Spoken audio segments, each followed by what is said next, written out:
안녕하세요. 책 읽는 문학관 여운입니다. 저는 요즘 '어머 나 꼰대인가 봐.' 하는 생각에 멈칫할 때가 더러 있습니다.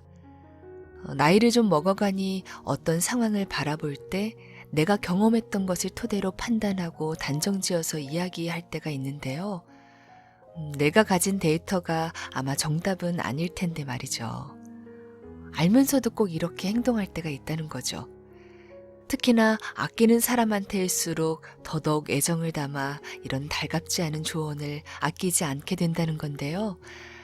꼰대는 나이의 문제가 아니라 공감 능력의 문제라는 말을 들은 것 같습니다. 한참 뼈가 되고 살이 될 만하다 싶은 좋은 이야기를 격려하는 마음으로 늘어놓고선 전화를 끊은 후 이게 아닌데 싶었던 적이 몇 번 있었어요. 그때 생각했던 것이 누군가가 나를 필요로 해서 이야기를 털어놓았을 때 내가 할 것은 그런 이야기들이 아니라 그저 마음을 알아주고 사랑해주는 것이구나 하는 뒤늦은 깨달음이 있었습니다. 그리고 곁에서 기다려주는 것, 힘든 시간을 버틸 힘을 실어주는 것, 그것 말고는 없구나. 몇 번의 실수 끝에 이제는 항상 내 판단이 앞서지 않도록 조심하곤 하는데요. 이거 말없이 기다린다는 거 생각보다 쉽지 않더라고요.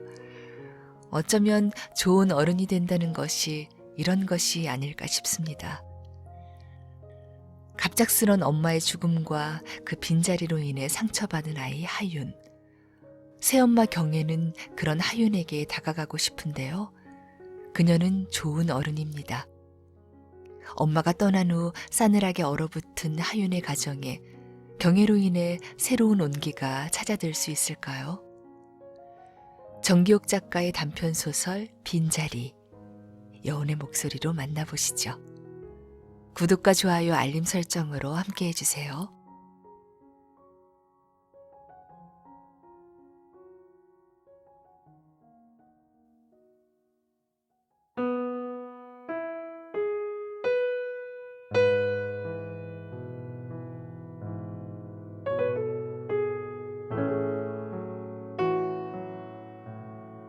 빈자리, 정기옥 단편소설.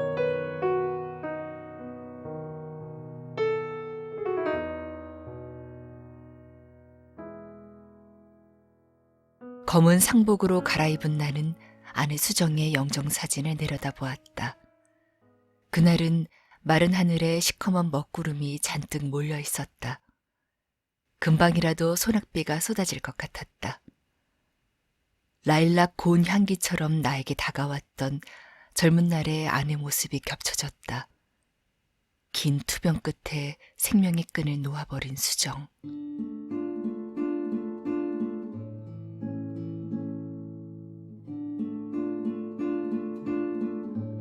아내 수정이 미용사라는 직업을 가진 지 20년째였다. 가위질 잘한다고 소문난 아내의 미용실은 날마다 손님들로 북적였다. 단골 손님들은 밤 늦은 시간에도 미용실을 찾았다. 평소 아내가 미용실 문을 닫는 시간은 밤 10시였다. 수정은 미용실 뒷정리를 마치고 집에 돌아오자마자 빨랫감을 세탁기에 집어넣고 색깔별로 여러 번 돌렸다. 아내 수정이 사용하는 섬유 유연제는 로즈마리 향이어서 빨래를 끝내고 건조대에 옷을 널면 집안에 기분 좋은 향기가 났다. 나는 그 냄새를 수정의 냄새라 칭했다. 수정은 먼지 하나 없이 집안 구석구석 청소와 정리를 빈틈없이 마치고 젖은 빨래처럼 파김치가 되어서야 잠자리에 들었다. 새벽 5시 알람이 울렸다. 나는 수정의 어깨를 끌어당겼다. 좀 더 자. 일어나야 해. 나는 안타까웠지만 유난히 책임감이 강한 아내의 완벽에 가까운 성향을 알기에 더 이상은 말리지는 않았다. 수정은 매번 수수, 현미찹쌀, 검은 콩을 섞어서 아침밥을 지었다. 하얀 쌀뜨물은 따로 받아서 화초에 듬뿍 끼얹어 주었다. 먼지가 앉을세라 화초 잎사귀를 물티슈로 정성껏 닦아주었다. 화초는 아내의 정성스러운 손끝에서 싱싱하게 자랐다. 거실은 사계절 내내 푸르른 미니 정원이었다. 하지만 정작 아내 자신의 건강은 뒷전이었다. 난소암 3기 진단을 받은 날 아내 수정의 가녀린 어깨가 하염없이 흔들렸다. 아내는 허물어지듯 내 품에 기댔다. 나는 아내를 꼭 끌어안았다. 여보, 무서워. 의학기술이 발달해서 극복할 수 있어. 뭐든지 마음먹기에 달렸어. 걱정 마. 3년에 모질고 잔인했던 암과의 사투는 가정에 어두운 그림자를 드리웠다. 항암 치료 후유증으로 아내의 얼굴은 퉁퉁 부었고 머리칼은 한 주먹씩 빠졌다. 호전되는 것 같던 아내의 몸이 어느 순간 급격히 나빠졌다. 암은 아내의 온몸을 파고들었다. 아내가 투병하는 동안 내가 해줄 수 있는 것은 회사에서 퇴근하고 병실로 가서 앙상한 아내의 손을 잡아주는 것뿐이었다. 죽음에 임박한 아내는 뼈와 뼈 사이를 파고들어오는 극한의 통증과 싸웠다. 고왔던 얼굴은 퉁퉁 부었고 수시로 열이 39도까지 오르락내리락했다. 아내는 임종 보름 전부터 옆에서 지켜보기 어려울 정도로 힘겨워했다. 마약성 진통제도 소용없었다. 담당 의사가 회진하러 들어왔다. 의사가 병실 밖으로 나를 불렀다. 오늘 밤 넘기기 힘들 것 같아요. 마지막으로 해주고 싶은 말씀 많이 해주세요. 나는 의사의 입을 멍하니 바라보았다. 명치가 쓰리고 가슴이 답답했다. 언젠가 이런 날이 올 거라 상상은 했지만 오늘은 아니기를 바랐다. 아내가 힘겹게 숨을 몰아쉬었다. 나는 아내의 손을 가만히 어루만졌다. 여보, 내가 당신 정말 사랑한 거 알지? 그동안 정말 고생 많았어. 더 행복하게 해주지 못해 미안해. 하윤이 걱정 마. 잘 키울게. 먼저 가 있으면 나도 곧 따라갈게. 아내의 눈에서 눈물이 주룩 흘렀다. 아내 수정이 마지막 숨을 내뱉었다. 아내의 관을 싣고 화장터로 가는 날 추적추적 비가 내렸다. 화장터는 그날따라 줄지어 늘어선 망자들의 관으로 북적였다. 나는 화장 순번 대기표를 받아들었다. 화장터 직원들은 반복되는 일상인 듯 덤덤하고 무표정한 얼굴로 아내의 관을 화구에 집어넣었다. 두어 시간 지났을까? 나는 수골실 유리 칸막이 문 앞에 섰다. 마스크를 쓴 직원이 한 줌 재로 변한 아내의 몸을 흰 장갑 낀 두 손으로 조심스레 추슬러 도자기 단지에 담아주었다. 살아있는 순간과 죽음의 강, 두 갈림길에서 사투하는 아내를 보며 나는 신을 향해 간절히 기도했고 점점 생명의 불꽃이 사그라지는 것을 보며 무던히도 신을 원망했다. 아내의 유골함 앞에서 함께했던 지난 추억들을 떠올렸다. 나는 아내의 장례를 마치고 집에 도착했다. 거실 벽면에 덩그러니 걸려있는 가족 사진이 나를 맞이했다. 그 앞에 섰다. 나는 아내 없이 홀로 남게 되었다는 것을 비로소 자각했다. 공허한 감정이 몰려왔다.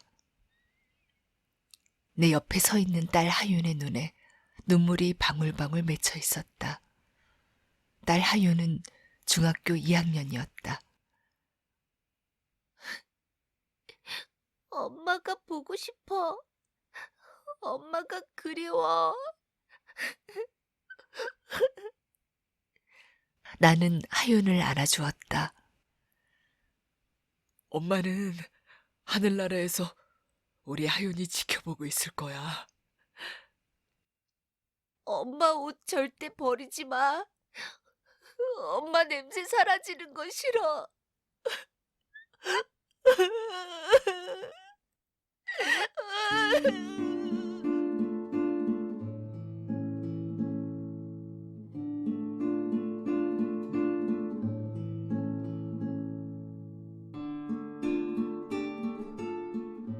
근처에 홀로 살던 어머니가 나와 하윤이 사는 집으로 거처를 옮겨왔다. 나는 늙은 어머니에게 짐을 지우는 것 같아 마음이 편치 않았으나 한편으로는 어머니가 하윤을 돌볼 수 있음에 안심했다. 늦은 밤 회사에서 일을 마치고 돌아온 나는 조용히 하윤의 방문을 열었다. 하윤은 수정의 스웨터를 꼭 끌어안고 몸을 고양이처럼 웅크린 채 잠들어 있었다. 나는 딸의 얼굴을 찬찬히 들여다보았다. 볼을 타고 흐른 눈물이 홀쭉하게 야윈 뺨에 달라붙어 있었다. 나는 하윤의 뺨을 손으로 가만히 쓰다듬었다. 하윤이 쓰다 말고 엎어놓은 일기장이 눈에 들어왔다. 나는 눈물로 얼룩진 하윤의 일기장을 읽어나갔다. 그리운 엄마에게 엄마 보고 싶어요. 오늘 수업이 끝난 뒤 운동장을 가로질러 계단 맨 끝에 혼자 앉아 있었어. 아무 생각도 나지 않았어. 그냥 엄마가 그립고 보고 싶어서 눈물이 났어. 친구들이 다 집으로 돌아가고 어둑해질 때까지 나는 아무것도 하지 않고 그냥 엄마 생각만 했어. 엄마, 엄마. 하유는 끼니 때마다 밥을 제대로 먹지 못했다. 배가 아프다고 했다. 얼굴을 찌푸리고 모래알 씹듯 밥알을 억지로 씹었다.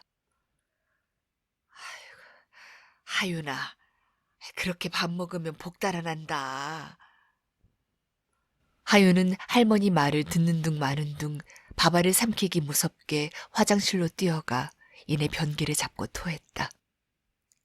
하윤은 바람 불면 날아갈 듯 장작개비 마냥 바짝 말라가고 있었다. 아휴, 애비야, 어쩜 좋으냐. 하윤이 저렇게 먹질 않으니. 어머니가 잘 다독여 주세요. 나도 아내가 없는 일상이 견디기 어려웠다. 그러니 하윤은 오죽하랴 싶었다. 평온했던 가정에 생각지 않았던 불행이 갑자기 밀어닥쳤다는 현실이 믿기지 않았다. 아내의 흔적은 집안 곳곳에 여전히 배어 있었다. 아내 수정은 철마다 녹보수, 벤자민, 만냥금 등 식물들과 자잘한 꽃 화분을 베란다에 들여놓고 나에게 말했다. 여보, 이 꽃들 좀 봐. 햇살과 물만 먹고도 이렇게 잘 커주니 사랑스럽지 않아? 보고 있노라면 마음이 좋아. 소소하게 피어나는 꽃처럼 욕심 없이 살다 가면 좋겠어. 아내가 가꾸던 식물과 꽃들은 거실 한 귀퉁이 볕이 잘 들어오는 곳에 자리를 잡고 여전히 싱싱함을 내뿜었다. 착하디 착한 아내를 하늘은 왜 그리도 일찍 데려간단 말인가. 따스한 생기가 서려있던 집안은 찬서리가 내린 땅처럼 고요하고 적막했다. 아내 없이 살아갈 수 있을까? 나는 허한 마음을 술로 달랬다. 가슴속 냉기가 술이 들어가면 그나마 견딜만 했다. 그날도 나는 거하게 취해 몸을 휘청거리며 집에 들어섰다. 나를 바라보는 어머니의 눈에 서글픈 노기가 서렸다. 산 사람은 살아야지. 하윤이 저 불쌍한 거 봐서라도 의지할 때라곤 아빠밖에 없잖아. 하윤이만 아니면 수정이 곁으로 가고 싶어요. 그걸 말이라고 하니? 어미 앞에서 할 소리야? 아유, 참. 어머니 호통에 나는 고개를 숙이고 침대로 가서 누워버렸다. 여보, 하윤이 잘 키워주기로 약속했잖아. 수정이 목소리였다. 어느새 잠이 들었었나 보다. 나는 깜짝 놀랐다. 환청을 들었나? 시계를 보니 새벽 5시였다. 두통이 몰려와 머리가 지끈거렸다. 나는 주섬주섬 일어나 찬물로 세수를 했다. 밤새 삐죽삐죽 자란 수염의 감촉에 손끝이 따가웠다. 면도 크림을 바르고 날을 세워 날렵하게 면도를 했다. 면도날의 차가운 느낌이 마음까지 서늘하게 했다. 나는 수정이 만들어주었던 털실로 짠 스웨터를 걸쳐 입고 집을 나섰다. 차가운 바깥 공기가 엄습하자 몸에 으스스 한기가 느껴졌다. 차에 올라 시동을 걸고 동해로 향했다. 자욱한 새벽 안개가 온 사방에 무겁게 내려앉아 있었다. 적막한 고속도로를 달리며 황폐해진 마음을 차분한 음악으로 달랬다. 몇 개의 긴 터널을 통과하자 마지막 톨게이트가 나왔다. 도로 옆으로 질푸른 물결치는 바다가 보였다. 동해 바다 위로 아침 해가 붉게 떠오르고 있었다. 겨울바다는 소리 없는 아픔에 젖어 있는 나를 넓은 품으로 맞아주었다. 바다는 큰 파도의 물결이 일렁였다. 나는 바위에 부딪혀 조각나는 파도의 포마를 보며 살아온 지난 날들을 반추했다. 그 시간들은 가장 안정되고 따뜻한 추억들이었다.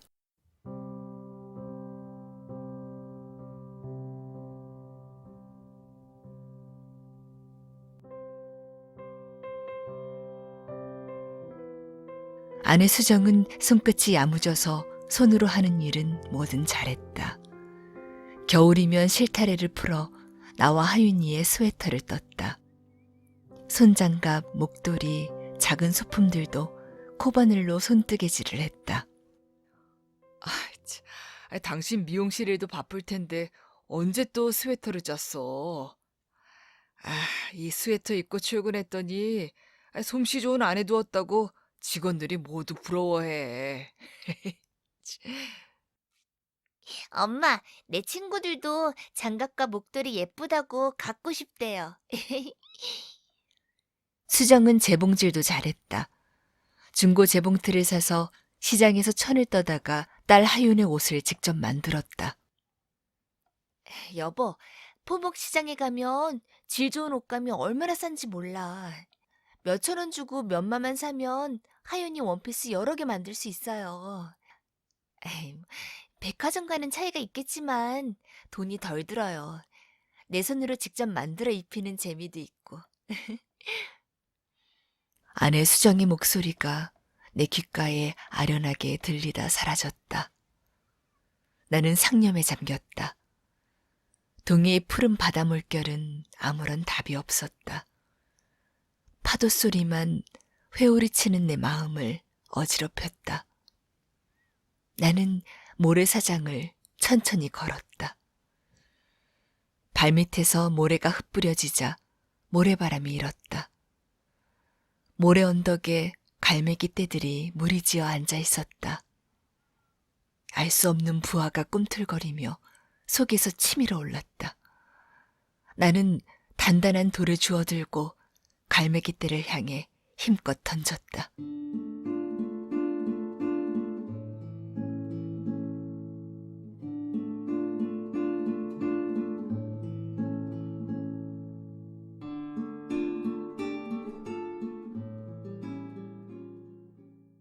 수정이 세상을 뜬 지 이태가 흘렀다. 나는 표류하는 난파선에서 배를 집어삼키려는 물결을 가까스로 견뎌낸 기분이었다. 그 시간들이 천년 같았다. 어머니는 나의 긴 방황을 지켜보며 안타까워했다. 내가 다니는 교회에 남편을 일찍 사별한 여자 집사가 있어.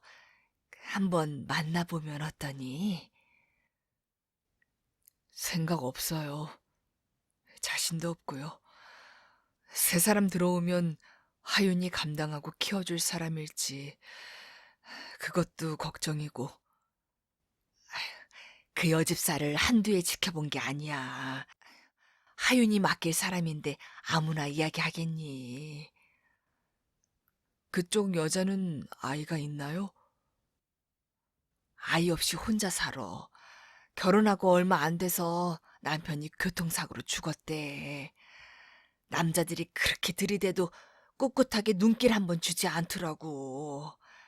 지금까지 지켜보았거든. 어른을 대하는 태도도 그렇고 아이들 예뻐하는 모습도 그렇고 심성이 고운 여자야. 아휴, 하늘이 왜 그 여자를 박복하게 만들었을까 할 정도로 혼자 살기엔 아까워. 하윤이 새엄마가 되게 해달라고 계속 기도했어. 생각할 시간을 주세요. 언제까지 혼자 살 수는 없잖니. 나는 생각이 복잡할 때면 습관처럼 동해바다로 향했다. 2시간여 차를 몰아 경포대 백사장에 도착했다. 한겨울 차가운 날씨에 코끝이 시렸다.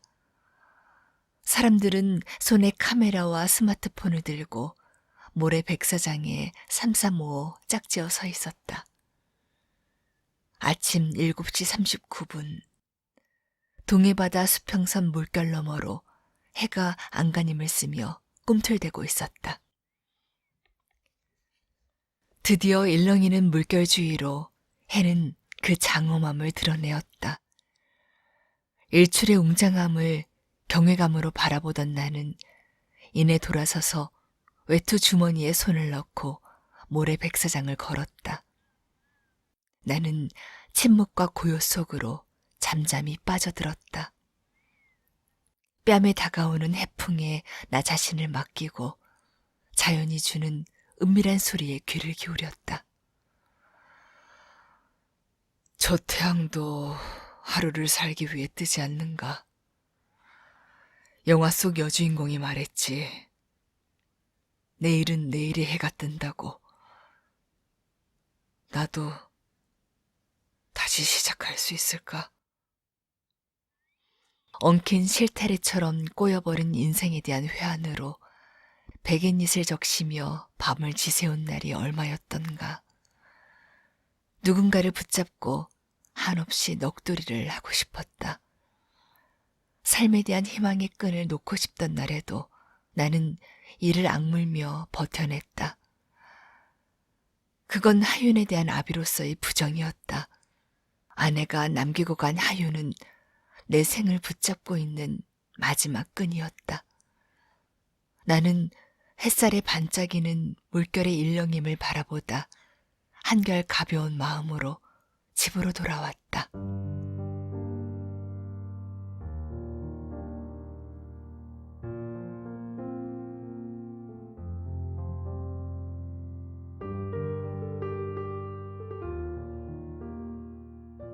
하윤은 제 방에서 불도 안 켜고 컴퓨터 게임을 하고 있었다. 안쓰럽고 측은한 마음에 나도 모르게 한숨이 나왔다.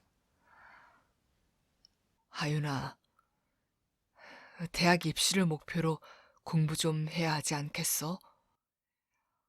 몰라. 허송세월하면 친구들에게 뒤처지잖아. 지금은 손에 잡히지 않아. 하윤은 가상 공간에서 안정감을 누리는 듯했다. 하윤과 컴퓨터는 한 몸처럼 느껴질 정도로 학교에서 돌아오면 곧장 방으로 들어가 컴퓨터 게임에 빠져들었다. 나는 하윤을 볼 때마다 마음의 부담감에 가슴앓이가 계속되었다. 나 혼자 감당하기가 벅찼다. 어머니 말대로 그 여집사라면 하윤이 상태를 이해하고 잘 보살펴주지 않을까. 남편을 사별했다는 여집사 경혜와 만나기로 약속한 날 나는 괜히 엉뚱한 말을 삼켰다. 여보, 하늘에서 응원해줘. 카페 중앙 테이블에 여집사 경혜가 먼저 와 기다리고 있었다. 나는 그녀에게 가벼운 목례를 했다. 차를 시켜놓고 시선을 어디에 둬야 할지 몰라 찻잔만 응시했다. 나는 심호흡을 한 다음 그녀에게 내 상황을 이야기했다. 하윤 할머니께 들어서 어느 정도는 알고 있었어요. 서로 형편을 이해하는 상황이니 좀 더 만나면서 생각해 보기로 해요. 나는 수수한 그녀의 얼굴을 슬며시 바라보았다. 적막하던 마음에 봄의 따스한 기운이 스며드는 것 같았다. 경혜는 여러 악기를 다룰 줄 안다고 했다. 주말마다 그녀의 집에서 데이트를 했다. 그때마다 그녀는 악기를 연주했다. 피아노와 첼로, 바이올린이 그녀의 공간을 충만하게 채웠다. 경혜는 첼로로 은은한 찬양곡을 주로 연주했다. 아름다운 선율을 타고 흐르는 찬양을 듣고 있으면 예민하고 불안했던 마음에 평안함이 찾아왔다. 만남을 지속할수록 그녀의 넉넉한 인품에 나는 안도가 되었다. 어느 한날 나는 하윤을 식탁 앞으로 불렀다. 하윤아, 지난번 할머니가 아빠에게 소개해준 여자분이 계셔. 아빠가 많이 고민했어. 하윤이 새엄마로. 갑자기 말해서 미안해. 하윤이하고 인사 한번 했으면 싶구나. 앉아있는 하윤의 미간이 찌푸려졌다. 입을 꼭 다물고 있던 하윤이 셀쭉하게 말했다. 아빠 맘대로 하세요. 며칠 후 나는 그녀를 하윤과 인사시켰다. 하윤의 표정이 일그러지더니 징그러운 벌레를 보듯 혐오스러운 눈빛으로 경혜를 쳐다보았다. 내 엄마가 된다고? 내 엄마는 세상에서 오직 한 명밖에 없어. 생각지 못한 하윤의 반응이었다. 하윤의 그런 모습을 난생 처음 본 나는 깜짝 놀랐다. 어른한테 말버릇이 그게 뭐야? 단발머리에 갸름한 얼굴, 사슴처럼 큰 눈을 가진 그녀가 빙그레 미소 지었다. 그냥 두셔요.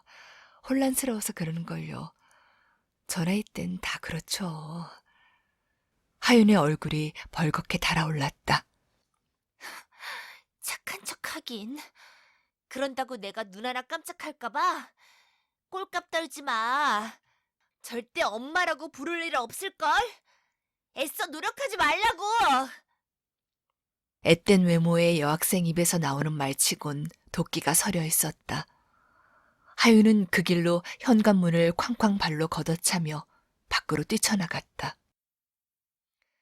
밤이 늦도록 하윤이 집에 들어오지 않았다. 하윤의 핸드폰도 꺼져 있었다. 나는 속이 타들어갔다. 아내 수정이 세상을 뜨고 나서 하윤의 방황하는 마음을 알고 있었지만 이 정도로 나올 줄은 몰랐다. 사별한 아내 수정을 제대로 보듬지도 아껴주지도 못했던 한 줄기 회한이 내 마음을 어지럽혔다. 마지막 소망의 닷줄을 부여잡고 가정을 꾸려보고 싶던 차에 생각지 못한 하윤의 반응에 나는 맥이 쫙 풀렸다. 늦은 밤 근처에 사는 장모에게서 연락이 왔다.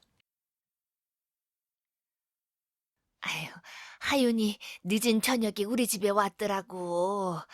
아무 말 안 하고 재웠네. 너무 걱정 말게. 감사해요.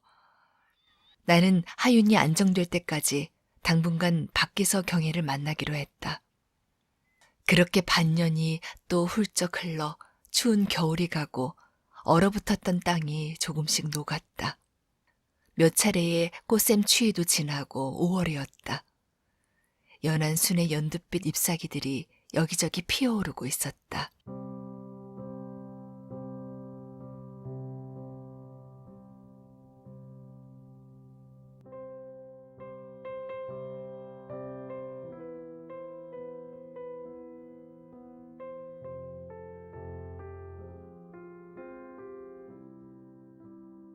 나는 경혜 덕분에 어느 정도 생기를 되찾았다. 수정이 떠난 후 텅 빈 마음에 어느 누구도 받아들일 수 없을 것 같았는데 또 하나의 대상이 내 마음을 채운다는 것이 당황스러우면서도 묘했다. 한편으로는 먼저 간 아내 수정이 허락한 선물 같았다.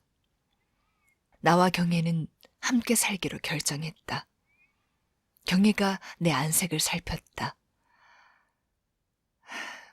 하윤이 걱정 말아요. 사춘기 혼란스러운 감정 어쩜 당연해요. 난 괜찮으니 차차 적응해 가면 돼요. 나는 가만히 경혜의 손을 잡았다. 하윤이가 저렇게 예민한데 내 아내가 되어줄 수 있겠어요? 하윤이 관계는 시간이 해결해 줄 거예요. 그럴 수만 있다면 좋겠구려. 어릴 때 나도 친정 어머니가 일찍 돌아가셨죠. 하윤이 마음 헤아려져요. 당신도 그런 어린 시절을 겪었다니 마음이 아프군. 아버지가 재혼할 사람을 데리고 왔을 때 그 충격 나도 알아요. 덕분에 무척 혼란스러운 사춘기를 보냈어요. 하윤이 재촉하지 말고 보듬기로 해요. 내가 복이 많아 당신 같은 여자를 만났어. 고맙소. 경혜가 집으로 들어와 산 지 한 달이 지난 어느 날이었다. 나는 퇴근하고 돌아와 집 현관문을 열었다. 화초들은 바닥에 나뒹굴었고 화분이 여기저기 깨져 있었다. 현관에서 맞이하던 경혜도 보이지 않았다. 적막한 고요함만 느껴졌다. 불길한 생각에 순간 나는 심장이 쿵쾅거렸다.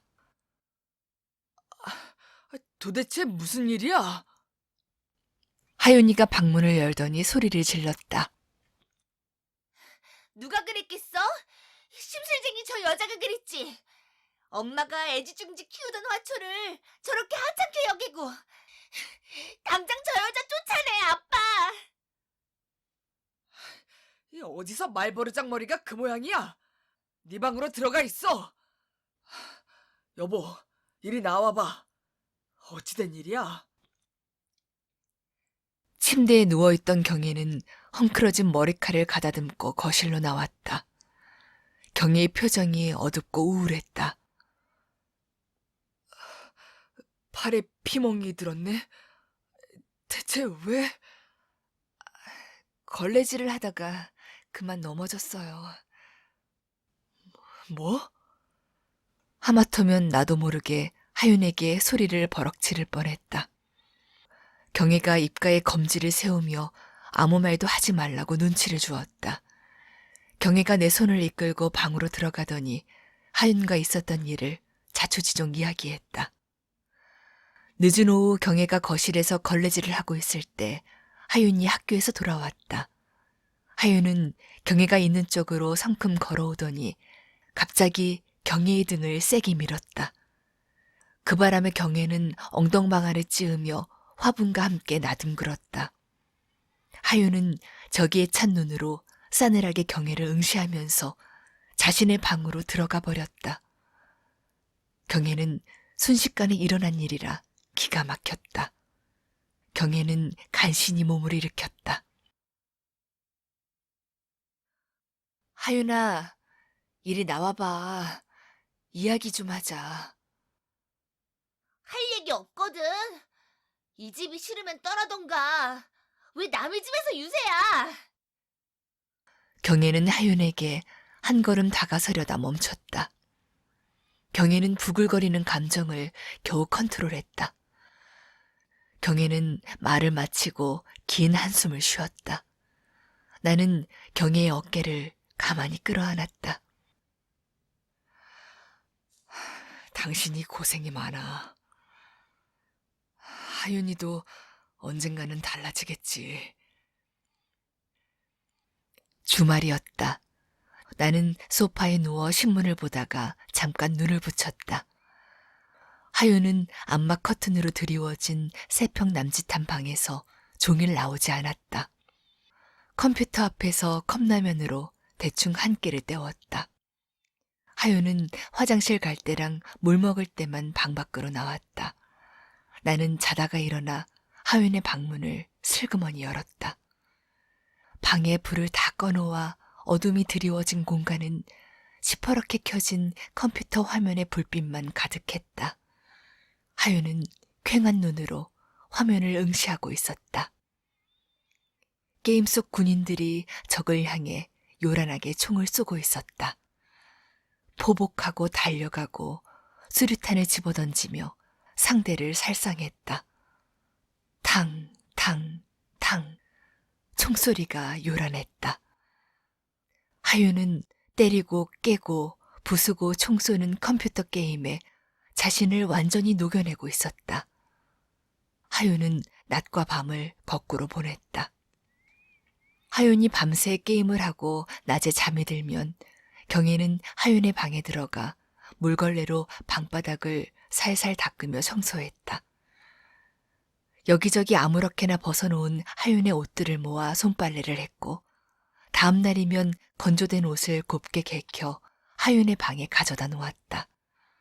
나는 경혜에게 다정하게 말했다. 고마워. 하윤이 잘 챙겨줘서. 경혜가 빙그레 미소 지었다.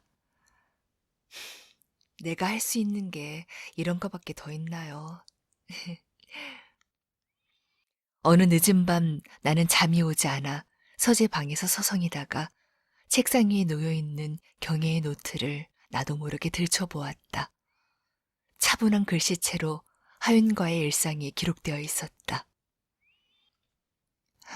한참 꽃다운 나이의 여자아이가 살아가는 세상이 이리도 습하고 어두침침하니 마음이 아프고 저리다.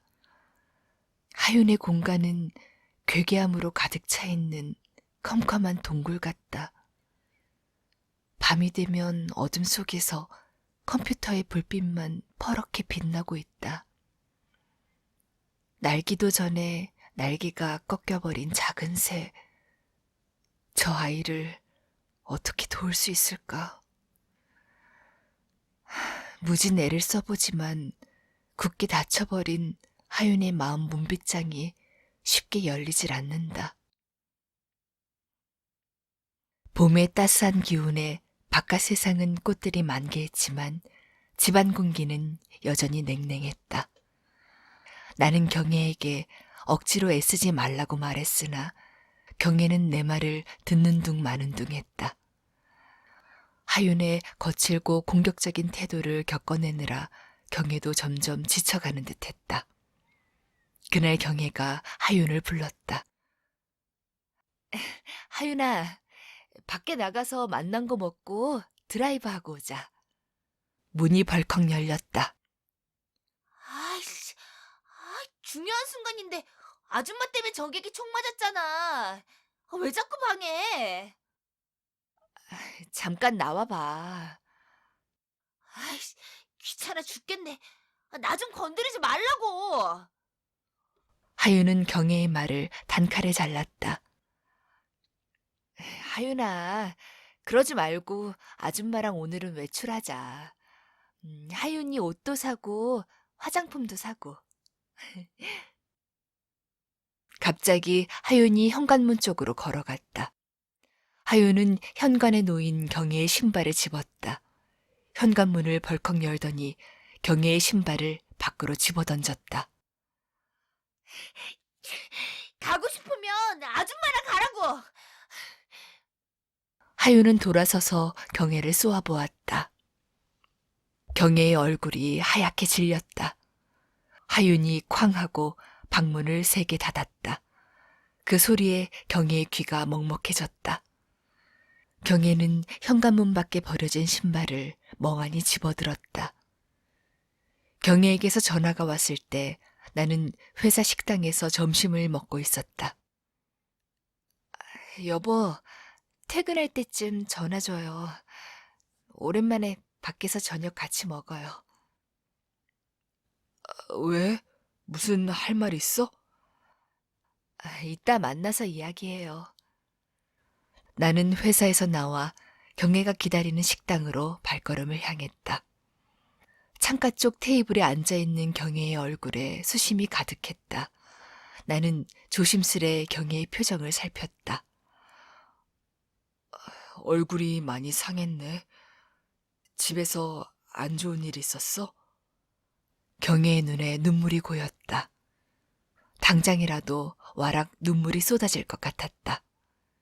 경혜가 시선을 창밖으로 돌렸다. 경혜가 어렵게 입을 열었다. 하윤이요. 방 밖으로 나오지도 않고 컴퓨터 게임만 밤낮으로 하고 있으니 안타까워요. 나는 내 앞에 놓여있는 추어탕을 휘휘 저으며 하윤이 얼굴에서 웃는 모습을 본 적이 언제였던가 생각했다. 경혜도 어느 순간부터 말수가 적어지고 얼굴에 그늘이 드리웠다. 나는 마음이 복잡해졌다. 당신 나랑 결혼한 거 후회해? 무슨 그런 말씀을.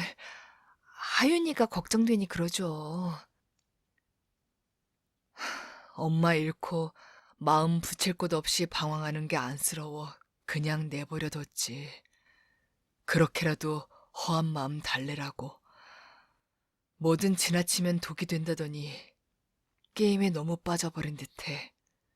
경혜가 말했다. 어느 날 갑자기 새엄마라면서 내가 나타났으니 그 애도 당황되고 두려웠을 거예요. 콧줄에 뚫어 억지로 끌고 가는 소처럼 엄마라 부르기 싫겠죠. 하윤에 대한 내 마음이 절망과 희망 사이를 오가며 오르락내리락 해요. 솔직히 계속 저러면 어쩌지 걱정과 두려움이 몰려와요.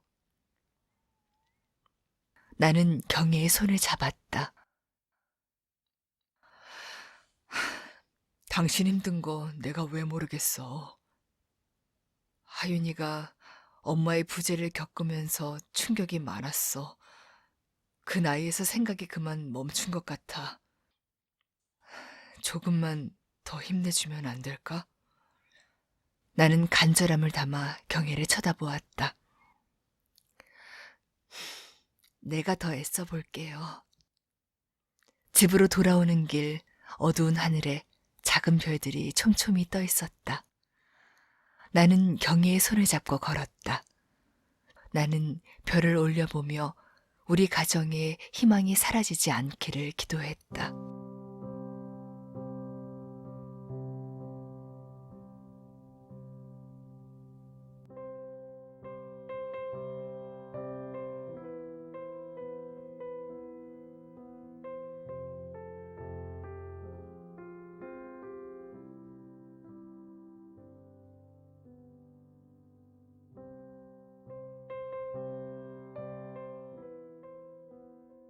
내가 퇴근해서 집에 오면 경혜는 하윤과 있었던 일을 자세히 말해주었다. 그날도 경혜는 한껏 들뜬 어조로 하윤의 방문을 노크했다. 하윤아, 떡볶이에 라면사리 넣고 계란도 넣었어. 아빠가 말해줬어. 네가 제일 좋아하는 음식이 떡볶이라고. 나와서 먹어. 어?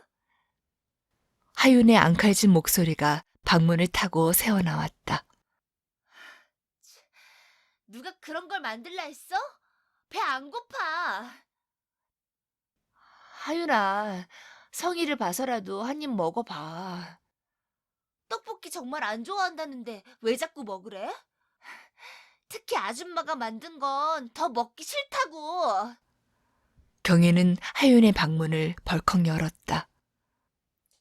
하윤아, 아무리 그래도 그렇지. 한 집에서 살려면 좀 친해져야 하지 않겠어? 하윤이 괴성을 내질렀다. 어디서 감히 노크도 없이 내 방문을 열어? 아줌마가 이 집에서 안 살면 되잖아. 누가 우리 아빠랑 억지로 살라 했어? 난 엄마를 잃었는데 아줌마가 아빠도 빼앗아 갔다고. 재수없어. 꺼져. 하윤은 도전적인 눈빛으로 경혜를 쳐다보았다. 의자에서 벌떡 일어선 하윤은 경혜의 눈앞에서 방문을 쾅 닫았다. 곧이어 방문을 거칠게 걸어 잠그는 소리가 들렸다. 그 소리는 마치 경혜를 향해 경계를 넘어오면 사살이야 라고 외치는 것 같았다. 끊임없이 밀쳐내는 하윤의 태도 앞에 경혜는 깊은 한숨이 절로 나왔다.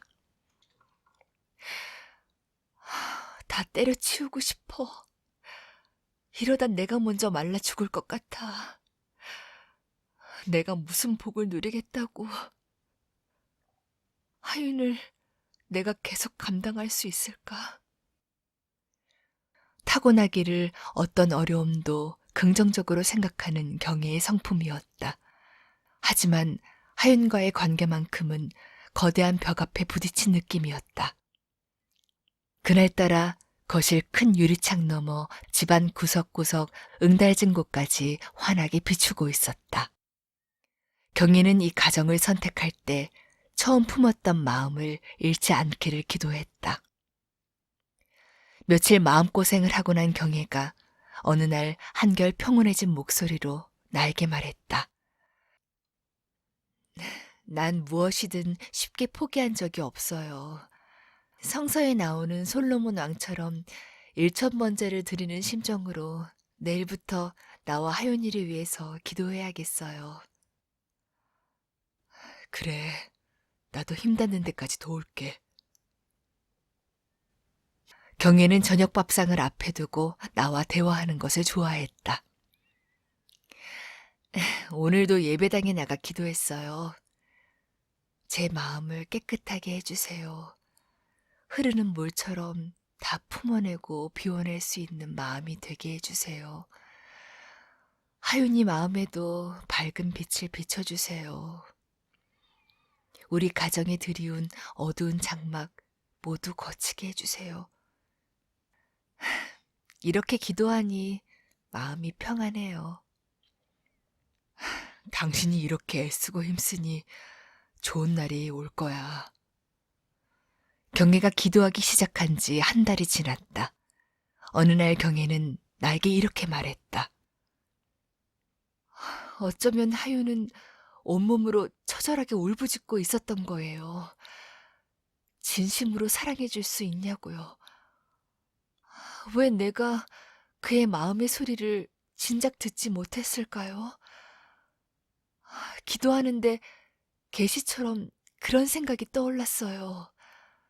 경혜의 얼굴에 화색이 돌았다. 경혜의 어깨를 무겁게 짓눌렀던 것들이 조금씩 벗겨져 나가고 있는 듯 보였다. 나는 회사 일로 일주일 정도 일본 출장을 다녀왔다. 경혜는 그동안 인사동 화랑에 다녀온 이야기를 나에게 들려주었다. 경혜는 오랜만에 외출 준비를 했다. 따스한 햇살에 마음도 몸도 따뜻해졌다. 지하철을 타고 종로를 지나 인사동에 내렸다. 경혜는 갤러리 앞에서 발걸음을 멈추고 화가들의 미술작품이 걸려있는 화랑을 하나씩 둘러보았다. 경혜는 한 화랑문을 열고 들어갔다. 햇살 가득한 정원에 과실수 열매가 주렁주렁 달린 유화 그림이 걸려 있었다. 경혜는 자리를 지키고 있는 화가로부터 그림을 샀다. 조심스레 포장된 유화 그림을 품에 안고 집으로 돌아왔다. 경혜는 거실 한가운데 과실수 열매 그림을 걸어놓았다. 경혜는 다음 날에도 인사동에 갔다. 이번에는 하윤의 방에 탐스러운 포도 열매 그림을 걸어놓을 생각이었다. 지난번 화랑에서 만났던 화가에게 알랄이 탐스럽게 익은 포도 열매를 풍성하게 그려달라고 부탁했다. 그림이 주는 마음의 치유와 안정감이 있지요. 아주머니는 그걸 간파하셨네요. 저는 주로 유화를 그리지만 따님께 줄 그림은 수채화의 투명함을 살려서 그려볼게요. 네, 감사합니다.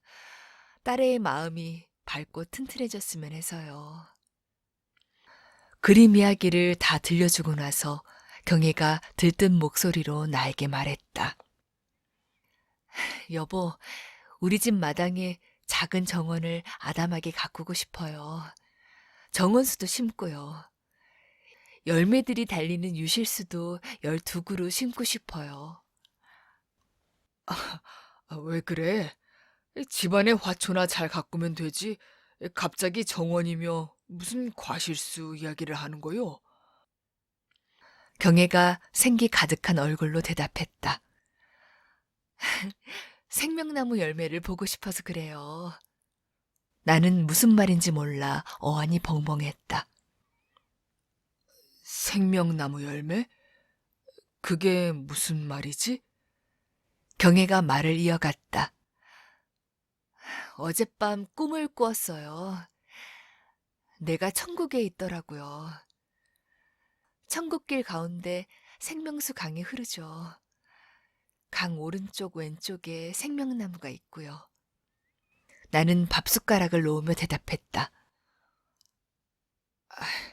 당신 보약 좀 지어 먹으면 어때? 나랑 결혼하고 너무 힘들어서 기가 빠진 것 같아. 요즘 자꾸 꿈 이야기를 하니.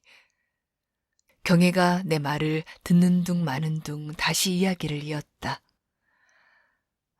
12가지 열매를 매달 맺는다는 생명나무 열매를 그곳에서 보았어요.